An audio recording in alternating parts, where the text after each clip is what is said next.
Sebuah rumah di daerah Guruminda, Bandung, kedatangan tamu. Lelaki kumal yang aromanya abu-abu. Bagi beberapa orang, ia jelmaan cendana yang wanginya menenteramkan. Namun, bagi bapak berkumis lebat yang sedang duduk 1 meter di depannya, ia bau gelandangan. Juang meremas tangannya sendiri penuh gugup. Sesekali diliriknya sang gadis yang duduk di sebelah televisi. Bapak berkumis lebat kembali menyeruput kopi tanpa sedikit pun melayangkan pandangan pada Juang. Baru beberapa menit kemudian ia bertanya dengan cara yang paling dingin perihal rencana Juang mengajak anak gadisnya pergi ke Gunung Slamet. Juang meyakinkannya bahwa mereka akan pergi berombongan, bahwa ada 2 orang lainnya yang ikut serta, bahwa itu merupakan pendakian aman dan dirinya telah berpengalaman, bahwa bapak itu tidak perlu khawatir. Sang bapak tampak acuh tak acuh. Dari gelagatnya seolah tak akan memberikan izin. Ia malah membesarkan volume televisi yang tengah menyiarkan berita kerusuhan di Jakarta oleh sekelompok oknum. Segala sesuatu perihal fenomena sosial tentu saja merupakan sasaran empuk untuk jadi bahan diskusi di mata Juang. Dan itulah yang ia lakukan. Mencoba membuka topik tentang berita di televisi dengan bapak tersebut.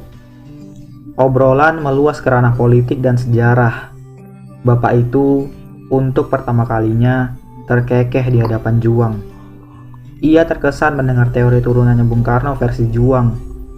Lantas, membalas dengan nostalgia seputar masa kanak-kanak, selagi Indonesia dalam keadaan peralihan dari Orde Lama ke Orde Baru. Anak gadisnya mendaham. Bapak berkumis lebat melirik. Jadi bagaimana? Boleh? Tanya Ana. Bapak itu menghembuskan napas yang membuat kumisnya menari. Lehernya yang sekaku besi dianggukkan dengan berat. Negosiasi berhasil. Gadis itu diperbolehkan berangkat.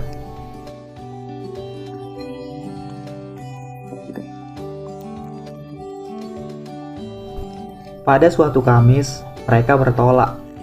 Bus membawa rombongan yang berisi Duda Ginting, Juang Astra Jingga, Ana Tidae, dan Anissa Prem, barista di kedai ruangan imajinasi, meninggalkan Bandung berbarengan puluhan manusia lainnya. Di bahu Juang, Ana terlelap sehabis kenyang menyantap pemandangan di luar jendela. Malam merayap perlahan laksana ninja. Juang belum juga mampu terpejam. Angannya melompat ke sana kemari. Ia tidak tahu tentang kejelasan hubungannya dengan Ana. Tak pernah ada pembicaraan ke arah komitmen, meski mereka berdua mengerti perasaan masing-masing. Ia menghafal kembali skenario yang telah dirinya susun, dan itu membuatnya semakin tegang. Namun, semua itu kalah penting dengan kesiapannya menjaga nyawa sang gadis. Ia mafhum orang di sebelahnya belum pernah mendaki, dan ia tak menghendaki ada hal buruk yang terjadi padanya. Malam membekam semakin kuat, membawa Juang serta ke alam mimpi. Selepas sambung menyambung kendaraan umum dari Purwokerto ke Purbalingga, lalu ke Serayu, akhirnya rombongan tiba di Desa Bambangan, desa terakhir yang akan mengantarkan 4 orang itu pada jalur pendakian. Kabut tengah menghalau pandangan tatkala mereka datang. 4 gelas teh hangat disajikan pemilik rumah tempat mereka akan menginap barang 1 petang. Jam 5 subuh, perjalanan dimulai. Ana yang sadar bahwa kakinya belum terbiasa dengan kontur gunung, membiarkan dirinya bergerak di jajaran paling belakang. Juang tentu saja tak rela melepaskan genggaman. Ia memilih supaya tetap dekat di sang gadis pujaan. Di pos pertama, Anissa, gadis ayu berambut pendek itu, memasak. Cacing-cacing dalam perut yang telah berdemo membuat mereka sigap dalam menyantap mie rebus. 3 tahun aku berkawan dengan Juang. Baru kali ini aku lihat dia kayak gini. Tutur Dude dengan logat Medannya yang kental. Ana berhenti menyeruput mie. Maksud abang? Lihat deh. Titah Anissa sambil melirik Juang. Saking takutnya kamu marah, sampai merokok aja gak mau dekat-dekat. Pandangan Ana ikut menuju Juang yang tengah mengisap kretek di bawah pohon besar. 7 meter jauhnya dari tempatnya berada. Bahkan ku dengar dia berencana berhenti merokok. Duda melirik ke arah Ana. melihat perubahan raut wajahnya. Aku kenal Juang. Dia itu gonta-ganti cewek terus, gak pernah menetap di satu hati. Tapi kalau udah bercerita tentang kau, matanya membinar, macam bercerita tentang harta karun. Kayaknya dia menemukan rumah di diri kau. Sambung Dude. Rumah. Tempat dia pulang. Ya nggak bang? Timpal Anissa lantas kembali menyantap mie-nya. Dude menggerakkan alisnya tanda setuju. Ana melirik ke arah Juang yang menatapnya balik. Lelaki itu memang rupawan di balik penampilannya yang bengal.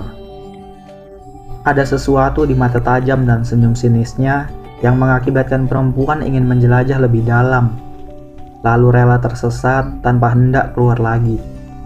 Ana tersipu. Jalur kian curam, bebatuan dan tanah gembur menghadang. Sang surya terus meninggi. Ana yang acap kali beristirahat membuat Dude dan Anissa berada jauh di depan. Pos demi pos mereka lewati. Matahari yang sempat membirukan angkasa kini kembali merunduk. Mereka berdua terpisah dari rombongan. Kondisi fisik Ana semakin lemah, diperparah oleh hujan yang datang dan pergi seenaknya. Napasnya tidak lagi beraturan. Ia terduduk di area pepohonan kering yang pernah terbakar. Udara dingin memicunya memeluk diri sendiri seraya menggertakkan geligi. "Masih kuat?" tanya Juang menyodorkan sebotol air. Ana mereguk air botolan itu. Masih. Ayo lanjut. Saat Ana berupaya berdiri, ia limbung. Tangannya memegang bagian belakang kepalanya sendiri seolah menahan perih. Juang menangkapnya sesaat sebelum ia jatuh. "Jangan dipaksakan, saya bawa tenda cadangan kok." Tapi yang lain? "Saya sudah koordinasi sama mereka untuk menunggu kita di pos 7 sebelum summit attack," ujar lelaki itu sembari membuka ransel. Ia mengeluarkan tenda dan mulai menyusun. Langit makin temaram. Beberapa rombongan lain berlalu lalang, namun tak ada yang menetap. Hutan bekas terbakar memang bukan pilihan ideal untuk mendirikan tenda. Ketika sore resmi jadi malam, tenda telah terbangun, api unggun kecil telah dibuat, dan makan malam telah disajikan. Gadis itu duduk di atas batu. Kaki dan pundaknya pegal bukan kepalang. Dicermatinya suasana di sekeliling tenda. Ia kini mengerti, mendaki gunung tidak semudah di film-film. Ada fisik dan mental yang perlu dipersiapkan. Bukan hanya uang dan peralatan. "Ini saya buatkan coklat hangat." Juang menyodorkan gelas ke hadapan gadis yang, walaupun sudah bermandikan keringat selama beberapa jam terakhir, masih saja tampak cantik dengan rambut panjangnya yang dikucir. Lelaki itu duduk di sebelahnya, kemudian menyeruput kopi. Gunung bikin capek. Lebih enak di rumah. Hangat dan nyaman. Gerutu Ana. "Jadi, kamu menyesal ikut ke sini?" Habisnya kita mesti jalan mendaki. Sakit kaki. Untuk apa? "Salah satunya untuk itu." Juang menunjuk ke arah langit. Gadis itu menengadah kejutaan bintang yang terhampar di angkasa. Aku baru sekarang lihat bintang sebanyak itu. Di Bandung bintangnya pemalu. "Saya sering kok lihat bintang sebanyak itu di Bandung." Hah? Gimana? "Atau kamu?" Gombal. Ana meninjau lengan Juang sambil tertawa. Jadi kamu curang dong. Nggak perlu jauh-jauh ke gunung. "Tapi bukan hamparan bintang saja alasan saya mendaki. Terus apa? Puncak gunung itu seperti cita-cita. Saat kita memulai perjalanan, kita harus berdoa sebelum melangkah. Di perjalanan, kita terjatuh dan bangkit berulang kali. Kita menemukan siapa diri kita yang sesungguhnya dalam perjalanan menuju puncak. Dan gadis itu masih menyimak dengan teliti. Misalkan kita gagal, terus nggak bisa sampai ke puncak, bukan berarti perjuangan selama perjalanannya sia-sia. Kita belajar untuk jadi manusia yang lebih baik."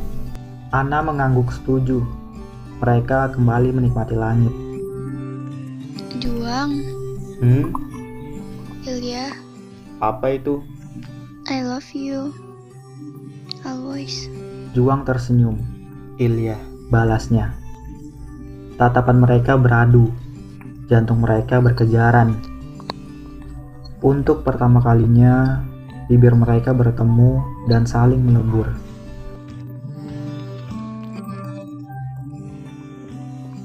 Karena tertinggal jauh dari rombongan, Ana dan Juang wajib bangun lebih awal, merapikan barang-barang, kemudian kembali menyusuri gunung. Jam 2:30 dini hari mereka berangkat. Itu pun tentu saja atas persetujuan Ana yang memang berkehendak melongok puncak Slamet. Separuh menggigil, dengan detak jantung kencang, mereka berjalan diiringi desau angin yang merintihkan pilu. Tak ada sinar lain kecuali dari arah senter dan rembulan. Jam 4 mereka tiba di pos 7. Namun, Ana tidak menemukan satupun wajah familiar. Mana teman-teman kamu? Katanya menenda di sini. Mungkin mereka sudah duluan, jawab Juang santai.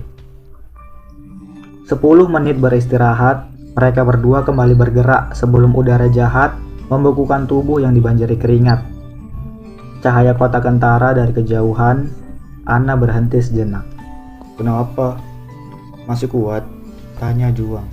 Lucu ya, orang-orang yang sering merasa mereka menaklukkan gunung setiap kali mendaki. Lihat deh, kota di depan sana. Manusia kecil banget, terlalu kecil untuk bisa menaklukkan gunung. Ia memandang takjub titik-titik emas dan perak yang membubuhi daratan. Kita nggak pernah benar-benar menaklukkan alam. Kita cuma menjadi sahabat alam, atau mungkin jadi musuh darinya, ujar Juang. Ana mengamini.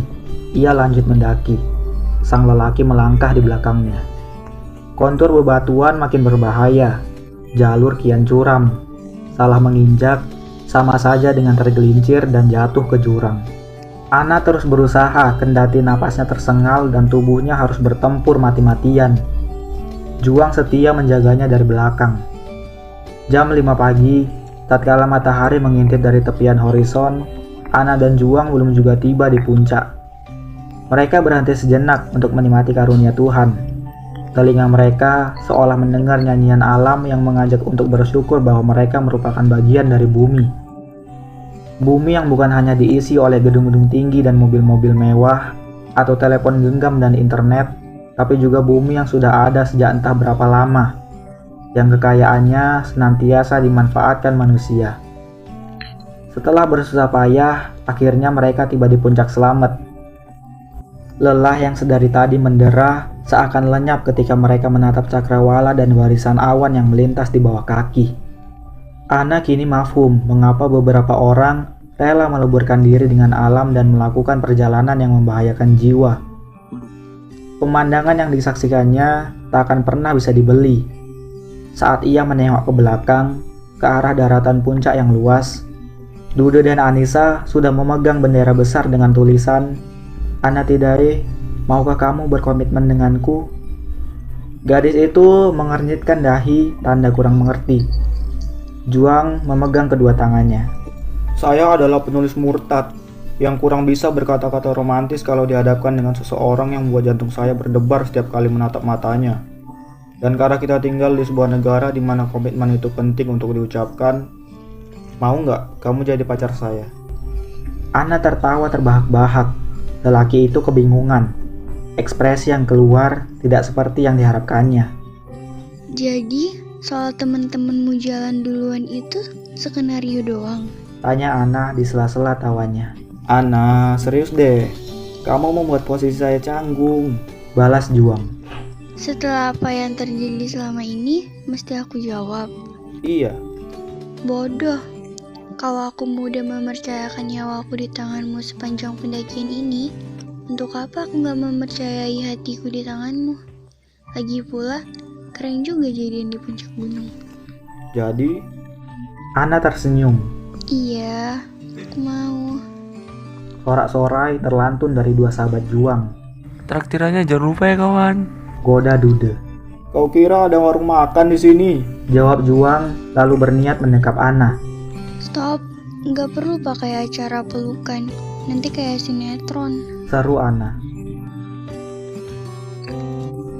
Juang garuk-garuk kepala, yang lain terbahak, dan Gunung Slamet tak lagi terasa dingin.